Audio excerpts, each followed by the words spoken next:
구약성경 사무엘상 16장 1절 말씀입니다.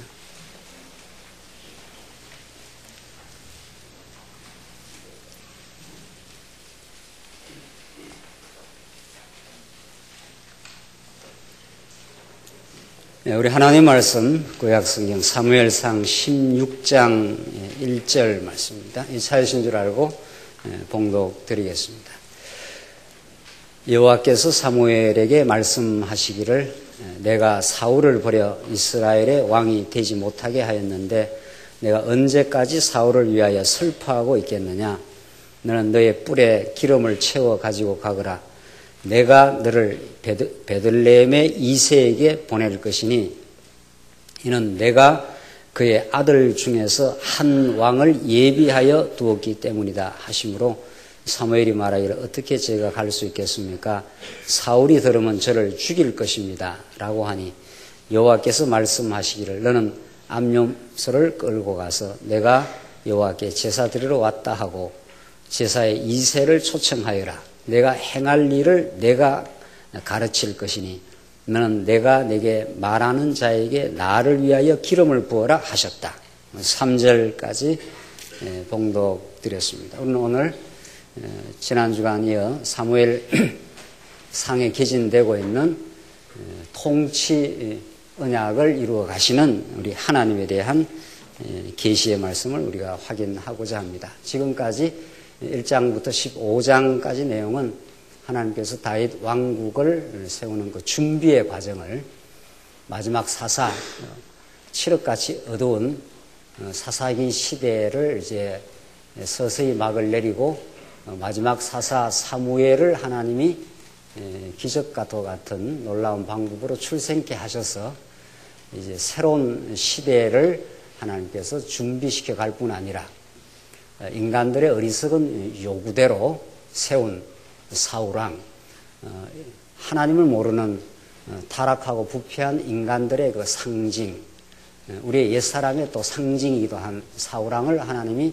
허락하고 세워줘서 그 왕이 이스라엘을 통치할 수 없음을 깨닫게 하신 후에 이제 본격적으로 하나님이 천년의 세월 전에 이미 아브라함, 이삭, 야곱으로 이어지는 그 언약의 계보, 야곱의 아들 가운데 유다 지파를 하나님이 지명하시고 유대 지파에서 왕의 홀이 떠나가지 않겠다고 이미 천년의 역사 전에 하나님이 예언한 예언대로 오늘 이제 이새의 아들 유다 지파에서 난 다윗 왕을 드디어 하나님께서 픽업하시는 이 놀라운 하나님의 언약 성취의 사건을 우리가 확인할 수 있습니다.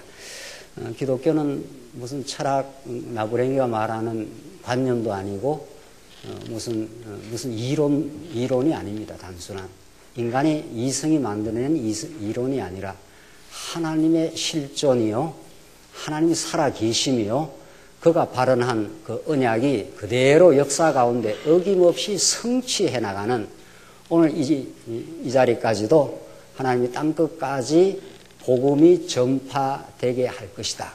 성령이 오시면 가서 기다리라.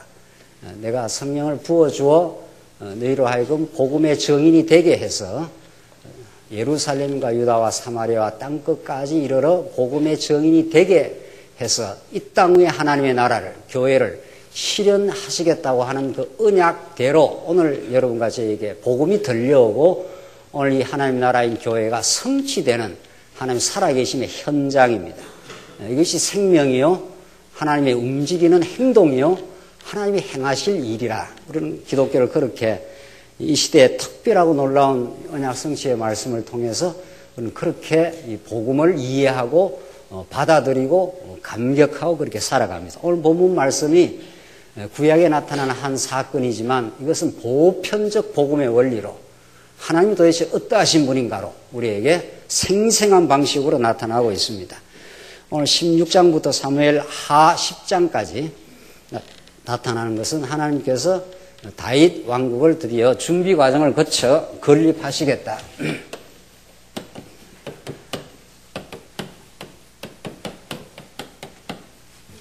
어떤 과정을 통해서 건립하시는가 하면은 시련을 통과해서 하나님께서 형통케 하시겠다. 이게 굵은 그 줄기입니다. 우리가 성경을 이해할 때마다 어떤 한 부분을 우리가 읽어 나갈 수밖에 없지만은 이미 우리는 성경의 전체적인 그 줄기를 통해서 하나님이 어떠하신 분인가 이걸 우리가 지금 깨달아가고 있는데 드디어 하나님이 다윗 왕국을 준비 과정을 치밀하게 거치고 그 준비 과정 속에서도 역사하신 하나님께서 이제 하나님이 유다 지파에서 세운 하나님의 능력으로 다윗 왕국을 건립시켜 가겠다. 이 말은 그대로 우리 신약 시대 때는 하나님이 보내신 유다 지파 다윗 자손으로 오신 예수 그리스도를 통해서만 이 땅 위에 다윗 왕국의 실체이신 하나님의 나라 이 교회를 세워 가시겠다고 하는 하나님의 작정이요 하나님의 의지요 하나님의 실행입니다. 그래서 오늘 여러분과 제가 이 땅 위에 이렇게 하나님을 섬기는 것은 우리의 노력과 우리의 열심과 결단이 아니라 하나님이 작정하시고 하나님이 이루어 가시는 그 성취 현장이라는 사실을 우리는 오늘 이 본문을 통해서 잘 깨달을 수가 있습니다. 하나님이 다윗 왕국을 건립하시되 하나님 능력을 얼마든지 건립할 수 있는데 하나님 그렇게 안 하신다는 겁니다. 반드시 시련을 통과하여 하나님이 형통케 하신다. 이게 지금 사무엘상 16장부터 사무엘 하까지 길게 나타나 있습니다. 여기에 다윗과 사울의 이야기가 계속해서 사무엘상 마지막까지 또 사무엘 하 10장까지 전개되어 가는 그 내용입니다. 하나님 시련의 과정을 통과하여 형통케 하신다. 이것이 불변의 원칙이라는 겁니다. 하나님이 나라를 세우시되 하나님이 이 땅 위에 하나님의 교회를 세우시되 반드시 시련의 과정을 통과하여 하나님이 세워가신다. 그래야 하나님의 영광이 우리들에게 깨달아진다. 그렇게 되어 있습니다. 그냥 시련의 과정 없이도 하나님이 얼마든지 하나님의 나라를 세울 수 있는 능력이 있습니다. 그러나 하나님 그렇게 하시 아니시고 이제 오늘부터 전개돼가는 사울왕의 그 세 차례에 걸친 이 혹독한 시련 하나님이 다윗을 왕으로 세우시고 기름 부음 받고 골리앗 앞에서 벌벌 떠는 이 사울과 사울의 군사들 아주 어린 다윗이 물맷돌 하나 들고 나가서 골리앗을 때려 눕히는 혁혁한 전과를 하나님께서 일으키게 하신 다음 그때로부터 전개되는 사울왕의 시기, 질투, 복수심 이 어리석은 인간의 그 죄악상의 노출들 이것이 사울을 얼마나 십수년 세월을 유다 광야를 방황케 했던 이 사울의 집요한 추적과 이 몸서리치는 이 업무 이런 것들이 지금 이 사무엘상 계속해서 전개되는 내용입니다. 이 과정을 거치면 거칠수록 다윗에게 이 과정이 거치면 거쳐질수록 첫 번째 시련이 이루어지고 두 번째 시련이 이루어지고 세 번째 시련이 이루어지면 이루어질수록 다윗은 점점 더 단련되어 가고 하나님이 하십니다.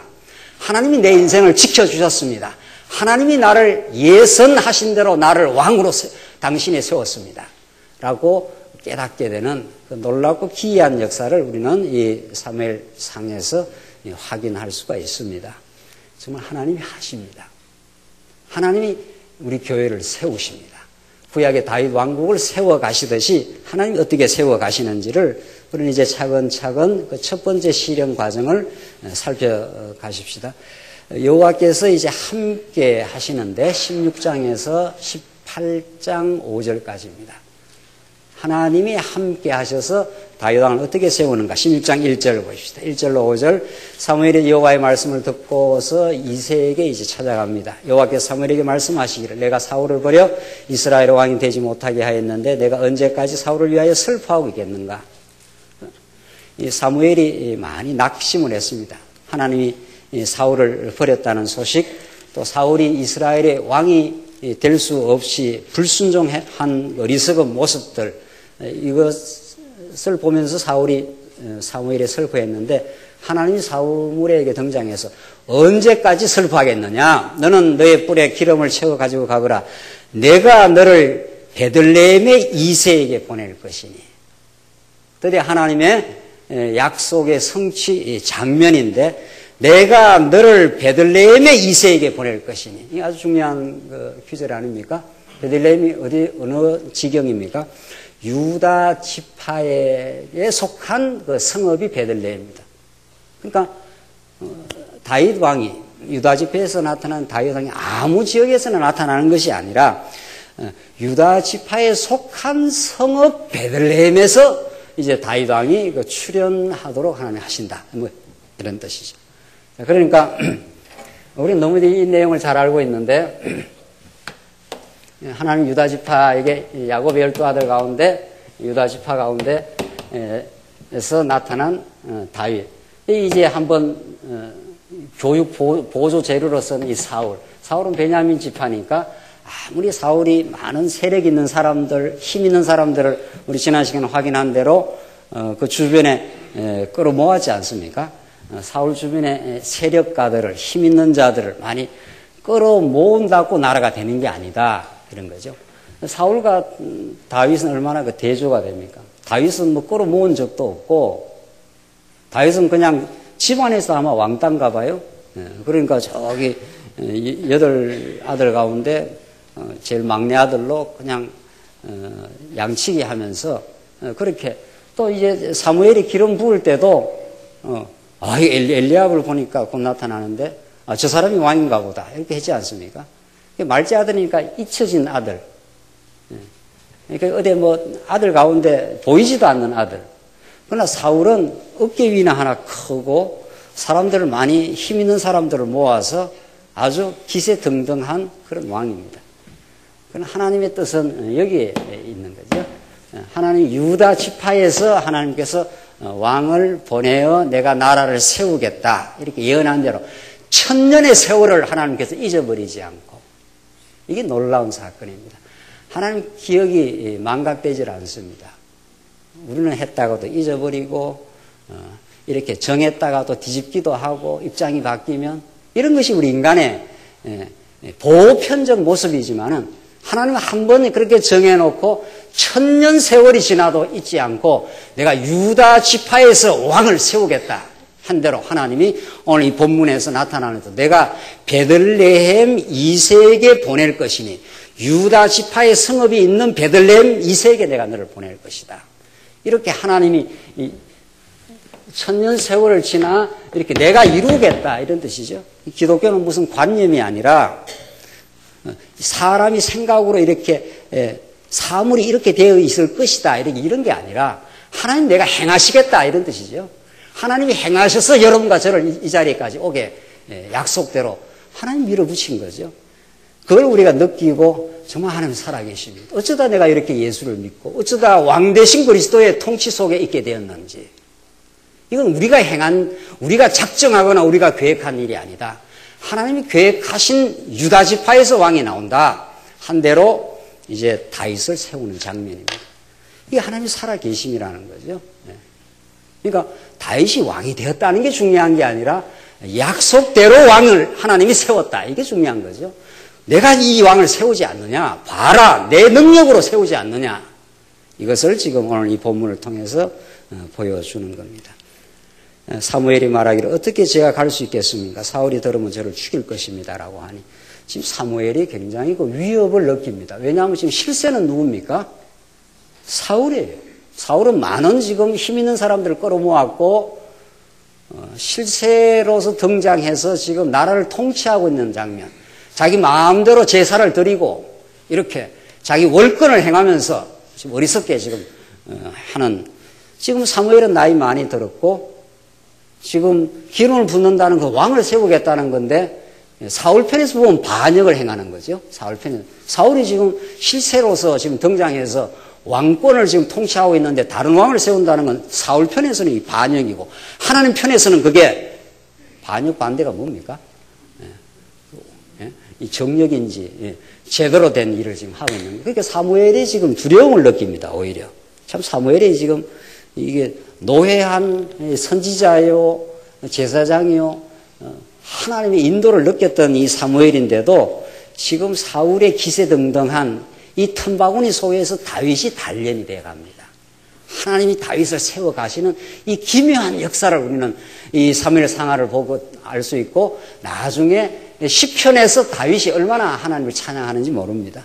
그러니까 사무엘이 지금 그 두려움을 느낍니다. 사울이 들으면 저를 죽일 것입니다라고 하니 여호와께서 말씀하시기를 너는 암송아지를 끌고 가서 내가 여호와께 제사 드리러 왔다 하고 제사의 이새를 초청하여라. 내가 행할 일을 내가 가르칠 것이니 너는 내가 내게 말하는 자에게 나를 위하여 기름을 부어라 하셨다. 사무엘이 여호와께서 말씀하신 대로 행하여 베들레헴에 이르니 그 성읍의 장로들이 떨며 그를 영접하여 말하기를 평안을 위하여 오십니까 하니 사무엘이 말하기를 평안을 위해서입니다. 내가 여호와께 제사 드리러 왔으니 당신들은 스스로 성결케 하고 나와 함께 제사합시다 하고 이새와 그의 아들들을 성결케 하고 제사 청했다.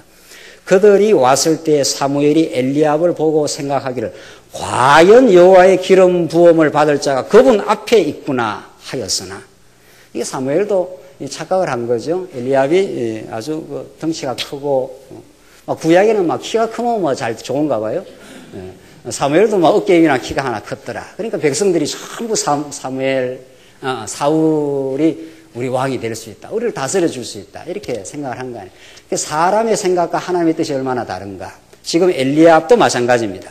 엘리압도 큰아들이 나타나니까 사무엘이 이 사람이 진짜 큰 장자에다가 키도 큰 데다가 이러니까 왕이 될 수 있겠다. 이렇게 생각했는데 사무엘의 생각과 하나님의 생각이 얼마나 다른지 모릅니다. 이 부분이 얼마나 중요한 부분인지 모릅니다. 17절 보시면 여호와께서 사무엘에게 말씀하시기를 그의 용모나 그의 큰 키를 보지 마라. 내가 그를 버렸기 때문이다. 내가 보는 것은 사람들과 같지 않으니 사람들은 외모를 보지만 여호와는 중심을 보기 때문이다 하셨다. 그러니까 사람의 생각과 하나님이 교회를 세우는, 하나님이 다윗 왕국을 세우는 방식이 다르다 이런 뜻입니다. 이게 세속주의와 진리의 방식이 얼마나 다른가 하는 것을 이제 보여주는데, 세속주의로는 교회가 세워지지 않는다 이런 뜻이죠. 네. 한국교회에 뭐 돈이 없습니까? 한국교회에 무슨 사람이 없습니까? 그렇지 않습니까? 한국교회처럼 이렇게 선교사를 많이 보내고 이렇게 희세등등한 교회가 없습니다. 왜 한국교회가 지금 뿌리에서부터 지금 흔들리고 붕괴의 조짐이 나타나고 지금 붕괴되어져 가느냐 말이죠.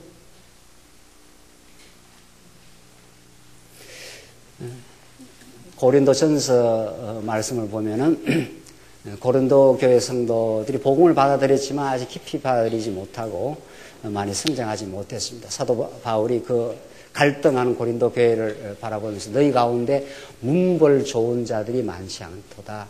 너희 가운데 능력 많은 사람들이 많지 않도다. 하나님이 그렇게 하셨다고. 왜? 약한 자를 들어서 강한 자를 부끄럽게 하시는 게 하나님의 정한 뜻이라고.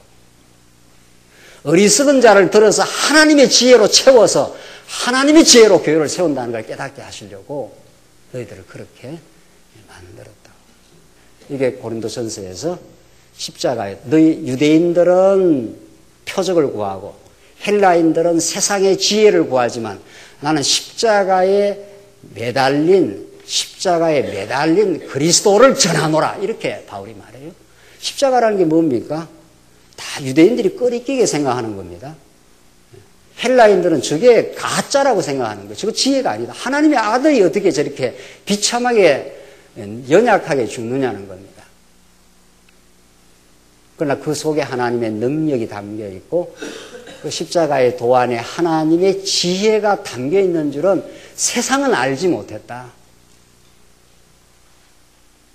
그러니까 유대인들은 큰 표적을 구하고 헬라인들은 세상의 지혜를 너희들이 구하잖아. 나는 십자가에 매달린 그리스도를 전하노라. 이게 사도 바울의 표현이에요. 그리스도는 하나님께로 나왔고 너희는 그리스도에게서 나와서 그리스도가 너희의 지혜와 거룩함과 의로움이 되었노라. 지금 누구를 자랑하고 있느냐? 지금 개바파, 바울파, 심지어는 그리스도파, 이게 고린도 교회의 정황이었습니다. 고린도 교회들은 자기들이 잘 알았다고 착각했고 자기들이 서로 경쟁하고 시기하고 다투고 있는 거예요. 그런 정황 속에 하나님이 사도 바울을 통해서 복음을 전가합니다. 누가 너희를 구속함을 주었고 너희들의 의로움이 누가 되었고 너희의 거룩함이 누가 너희들을 지금 붙들어서 그렇게 된 줄 아느냐. 자랑하려는 자는 주 안에서 자랑하라. 이게 고린도전서 1장에 나타나는 그 메시지예요. 오늘 하나님께서 다윗을 세워가는데 사람이 기대하고 사람이 바라보는 방식과는 너무 또 다릅니다. 그의 용모나 큰 키를 보지 마. 내가 말지 아들처럼 너희들이 볼 때는 아무것도 아닌 것처럼 보이지만 사람이 볼 때는 문벌 좋은 자가 능력 많은 자가 많지 않지만 하나님이 그들을 통해서 하나님의 역사를 일으켜. 이게 하나님이 하시는 일이라는 겁니다. 그래서 8절 보시면 이새가 아비나답을 불러 사무엘 앞으로 지나가게 하시니 사무엘이 말하기를 이 사람도 역시 여호와께 택하지 않으십니다 하였고 이새가 또 산마를 지나가게 하니 사무엘이 말하기를 이 사람 역시 여호와께 택하지 않으셨습니다. 이새는 이상한 거죠. 큰아들 뭐 둘째 아들이 좀 될라나 셋째 아들이 될라나 이렇게 자꾸 생각하는데 아닙니다. 지나가라 이렇게 된 겁니다. 10절 이새가 그의 7 아들들을 사무엘 앞으로 지나가게 했으나 사무엘이 이새에게 말하기를 여호와께서 아들을 택하지 않으셨습니다 하였다. 이제 사무엘이 이제 안 거죠. 이들이 아닌가 보다. 사무엘이 이새에게 말하기를 이 아들들이 전부입니까? 이새가 말하기를 아직 막내가 남았는데 보십시오. 그는 양을 치고 있습니다. 이거는 전혀 기대 밖의 상황이. 적어도 왕을 세우면 7 아들 장자로부터 키가 크고 용모가 훤출한 엘리야부터 시작을 해야 되는데 이새는 설마 이 막내 아들이 될까? 그런 거죠. 그게 정말 하나님의 뜻이 너무 다른 거예요. 그러니까 저 막내 아들 한 놈이 있는데 그놈은 저쪽에 지금 가서 양치기하고 찌질이처럼 지금 살고 있다고. 그건 도저히 왕이 될 수가 없는 사람이라. 하나님의 뜻은 그렇지 않습니다. 12절 이새가 사람을 보내어 그를 데려왔는데 그는 혈색이 좋고 눈이 아름다우며 외모가 잘생겼다. 여호와께서 말씀하시기를 바로 이 사람이니 일어나 그에게 기름을 부어라 하심으로 사무엘이 기름불을 취하여 그의 형제들 가운데 그에게 기름을 부으니 그날부터 여호와의 영이 다윗에게 강하게 임했다. 사무엘이 일어나 라마로 갔다. 그래서 이새가 기대하지 못했던 사람들이 기대하지 못했던 전혀 말째 아들 다윗을 통해서 하나님이 그 시대를 새롭게 하고야 말겠다. 이것은 어디까지나 구약의 그림자적 사건이에요. 예수 그리스도는 베들레헴에 출현하시고 사람의 아들로 나타나고 사람이 볼 때는 고운 모양이 있지 않았다. 그게 이사야 53장에 나타나는 그 예언의 말씀이죠. 읽지요. 제가 이사야 53장 제가 보면은 1절 우리가 전한 것을 누가 믿었느냐? 여호와의 팔이 누구에게 나타났느냐? 그는 주님 앞에서 연한 숭같이 마른 땅에 뿌리같이 자라서 고운 모양도 없고 풍채도 없으며 우리가 보기에 흠모할 만한 아름다운 것이 없다. 그는 멸시를 당하며 사람들에게 버림을 받았으며 슬픔을 많이 맛보고 병고를 아는 사람이다. 마치 사람들이 외면하는 자 같이 그는 멸시를 당하였고 우리도 그를 귀하게 여기지 아니했다. 이게 이사야서가 장차 오실 메시아에 대한 예언의 말씀입니다. 하나님이 이스라엘 백성들을 다 때리고 마침내 싸매 주겠다 하는 예언을 하시면서 그것이 장차 메시아 사건에게 적중을 하는데 그 메시아는 고운 모양을 가진 것도 아니고 풍채도 없다. 우리가 보기에도 흠모할 만한 아름다운 것이 없었다. 그런데 4절 그는 참으로 우리의 병고를 지고 우리의 슬픔을 당하였으나 우리는 그가 징벌을 받고 하나님께 맞으며 고난을 당한다 생각했다. 그가 찔린 것은 우리의 허물을 때문이며 그가 상처를 받은 것은 우리의 죄악 때문이라. 그가 징벌을 받음으로 우리가 평화를 누리고 그가 채찍에 맞음으로 우리가 고침을 얻었다. 우리는 다 양같이 방황하여 각기 제 길로 갔으나 여호와께서는 우리 모두의 죄를 그에게 넘겨 씌우셨다. 이게 그리스도가 이 땅에 하셔서 하늘의 그 신령한 계시를 하나님이 우리 아버지 되심을 여호와 되심을 증명하는 방식이었습니다. 다윗에게도 마찬가지예요. 우리가 오늘 본문의 말씀을 읽은 대로 하나님이 유다 지파에서 왕을 나타난다 했으면 사람이 볼 때 맏아들로 태어나든지 큰 키를 가지고 나타나든지 그렇게 나타나면 저 사람이 우리 왕인가 보다. 사울이 그랬지 않습니까? 이 사람이 우리를 구원할 수 있는가 보다. 이게 이제 세속주의요. 여러분과 제가 마음속에 가지고 있는 옛사람의 마음들입니다. 그러니까 사울은 우리의 모든 타락했던 옛사람의 마음을 총화로 만들어 놓으면 사울이 되는 거예요. 그걸로는 하나님 나라를 못 이루어. 이런 거죠. 우리의 욕심, 우리의 시기, 우리의 자기 자랑, 이걸로는 하나님의 나라를 이룰 수가 없고, 하나님이 세우시는 유다 지파에서 다윗 왕을 통해서 하나님 나라를 이루시겠다. 그는 고운 모양도 없었고, 장차 오실 메시아의 예표인데, 그는 우리를 위해서 대신 찔림을 당하고, 그가 대신 상처를 받아서, 그가 하나님 나라를 이루시는 하나님의 아들로 등장하시고, 우리를 위해서 그렇게 일해 가시겠다. 이것이 지금 다윗 왕을 세우시는 하나님의 기묘한 역사였습니다. 하나님이 하십니다. 하나님이 유다 지파를 통해서 하나님이 하시지 베냐민 지파에서 잘난 사울을 통해서 하나님 역사하시지 않겠다. 이런 뜻입니다. 14절 보시면은 14절로 23절은 그것을 더 확정시키는데 다윗이 수검을 타서 사울 왕에게 들린 악신을 쫓아냅니다. 보십시다.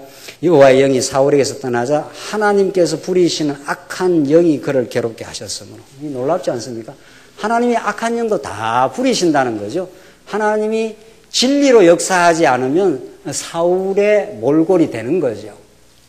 사울이 이때로부터 얼마나 괴로움을 겪고 정신착란을 겪고 계속 시기와 질투에 시달리며 끊임없이 사울에게 복수하려고 합니다. 이게 타락한 인간의 실상을 성경은 그대로 노출시키면서 이것으로 하나님 나라를 이룰 수가 없어. 그걸 너무도 여실하게 보여줍니다.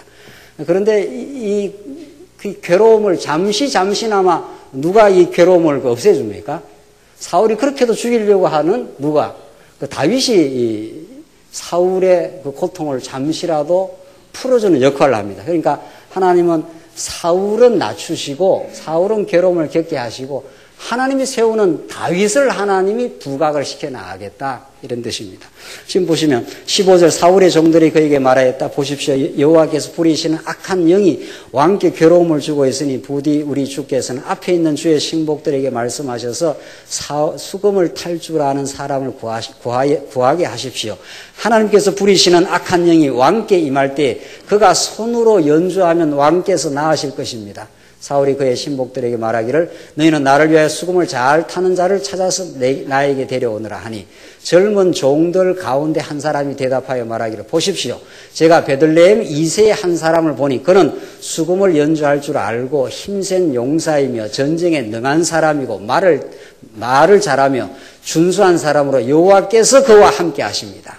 하나님께서 다윗을 이렇게 준비를 시켰습니다. 그리고 중요한 건 하나님이 그와 함께 하십니다. 지금 그 말이죠.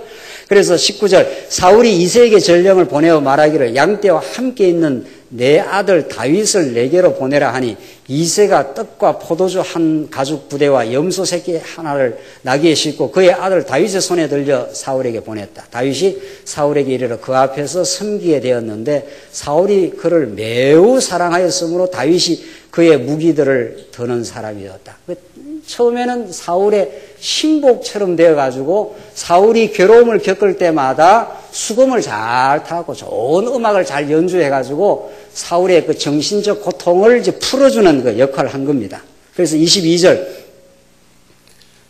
사울이 이새에게 사람을 보내어 말하기를 다윗이 내 앞에서 섬기게 하여라. 그가 내 마음에 들었다 하였다. 자기한테 유익한 걸 주니까 사울이 나를 섬기게 해라. 이 사람이 내한테 참 유익을 주는 내 마음에 꼭 드는 사람이다. 이랬다가 이제 뒤집어지는 거 아닙니까? 23절 하나님께서 부리시는 악한 영이 사울에게 임할 때마다 다윗이 수금을 잡고 그의 손으로 연주하면 사울이 상쾌하며 상태가 좋아지고 악한 영이 그에게서 떠났다. 그래서 하나님께서 부리시는 악한 영을 사울에게 임하게 하셔서 사울을 낮출 대로 낮추시고 그것을 회복시키는 역사를 다윗을 통해서 하셨다. 그래서 사울이 다윗을 아주 마음에 들어합니다. 자기 유익하니까 아주 마음에 들어해서 그 첩권 중에 첩권으로 다윗을 그렇게 삼게 됩니다. 이게 이제 뒤집어지는 거죠. 이게. 우리 오후 시간 17장으로부터 전개되어가는 이제 하나님이 다윗과 함께 하셔서 그 어린 다윗을 통해서 그 거구 골리앗을 때려 눕히는 하나님의 역사, 하나님이 세우시는 유다 지파에서 다윗 왕을 통해서 하나님이 어떻게 일하시는가를 오늘 이 본문 내용을 통해서 하나님이 전혀 기대하지 않았던 말제 아들 다윗을 통해서 하나님의 나라를 건설하고야만은 사울에게 아주 마음에 잘 들어서 사울의 최측근 중에 들어가지만은 하나님이 다윗을 이제 연단시키기로 작정을 하시고 다윗이 이긴 자는 만만이요 사울이 이긴 자는 천천이라. 이것 때문에 사울이 그 독한 시기에 악한 영에 시달리듯이 그 독한 시기에 스스로가 붕괴되어가는 그 장면을 사무엘 상하 계속해서 우리는 확인할 수가 있습니다. 하나님 여러분과 저를 그냥 내어버려 두시면은 우리는 하나님의 나라를 건설할 수 없는 사울과도 방불한 하나님이 우리를 그냥 내어버려 두시면 진리로 우리에게 임하게 하시지 아니하시면은 우리는 우리의 탐욕으로부터 우리의 시기로부터 악한 그 질투심으로부터 그 복수의 역사로부터 헤어나오지 못한다는 사실을 사무엘 상하는 죄악의 역사를 치열하게 보여주고 하나님이 위로부터 내려오는 다윗 왕을 통해서 이루시는 그 놀랍고 신령한 하나님의 나라를 어떻게 하나님이 이루시는가. 이거는 그리스도 사건을 통해서만 이루어질 하나님의 나라. 여러분과 저를 이 땅에 나게 하시고 그 죄악 가운데 몸부림치는 세월을 지나게도 하시고 시기에 시달리게도 하시고 이제 예수 그리스도 안에 우리를 묶어놓으시고 언약의 자손으로 불러 너는 내 사랑하는 자녀라. 너는 내가 버릴 수 없는 언약의 백성이라. 내가 너에게 여호와 하나님으로 나타났노라. 너를 통해서 내가 하나님의 나라를 이루시는 복음의 정인을 세워갈 것이라. 이렇게 우리를 단련시키고 우리를 통해서 하나님의 나라를 이루시겠다고 하십니다. 지난주에 광주에 갔다 왔는데요. 하나님께서 우리 광주교회, 우리 지방교회들이 얼마나 이 말씀운동 역사 가운데 오래된 그 단련과 시련을 겪고 왔습니까? 아마 작년, 저작년이 광주교회로서는 최대의 그 시련의 과정을 통과했습니다. 그러나 하나님이 그 상처를 다 이제 점점 아무리시고 하나님이 하신다는 걸 깨닫게 하시고 우리가 말씀에 그렇게 소홀했노라. 우리가 말씀을 새롭게 깨닫고 진리 앞에 서서 하나님의 나라를 이루어갈 것이라고 하나님이 하실 것이라고 우리 광주 산수서강교회 성도들이 9시 반 되면 일요일날 나와서 말씀 들어요. 11시에 장로님이 말씀 전거해서 말씀 들어요. 오후에 또 말씀 들어요. 그러고 나서는 강론집 읽으면서 오후 시간에 다 돌아가면서 강론집 읽고 깨달은 걸 나누면서 사랑방 공부라고 그렇게 화요일날 모이고 수요일날 모이고 그래요. 9시 반에 보니까 여러분들이 나와서 이렇게 말씀을 그냥 인터넷 토크 그래 들어요. 하나님이 그렇게 회복을 해 가십니다. 우리가 과거에 말씀을 소홀히 했다고 하나님이 그냥 막연히 하실 거라고 그러는데 하나님께서 우리를 깨닫게 하시고 하나님의 능력으로 된다는 걸 깨닫게 하시려고 교회를 한번 찢어놓게도 하시고 하나님께서 새롭게 회복하게도 하신다고 하나님이 하시는 일을 우리는 다윗 왕을 통해서 사울이 이 나라를 이룰 수 없다는 것을 명명백백하게 우리의 육신의 소욕으로는 하나님 나라를 이룰 수 없다는 것을 우리를 통해서 깨닫게 하실 겁니다. 기도하십시다. 하나님 아버지 은혜를 감사합니다. 하나님께서 이루시는 하나님의 나라를 우리의 힘으로 이룰 수 없음을 너무도 잘 알고 있습니다. 이제 하나님 약속하신 다윗보다 더 우월하신 그리스도의 통치 속에 있게 하셔서 감사합니다. 그의 말씀과 그의 은혜를 기억하며 이 땅 위에 이 순수한 성경신학의 복음을 지켜가는 우리 모두가 되게 하시옵소서. 예수님 이름으로 기도하옵나이다. 아멘.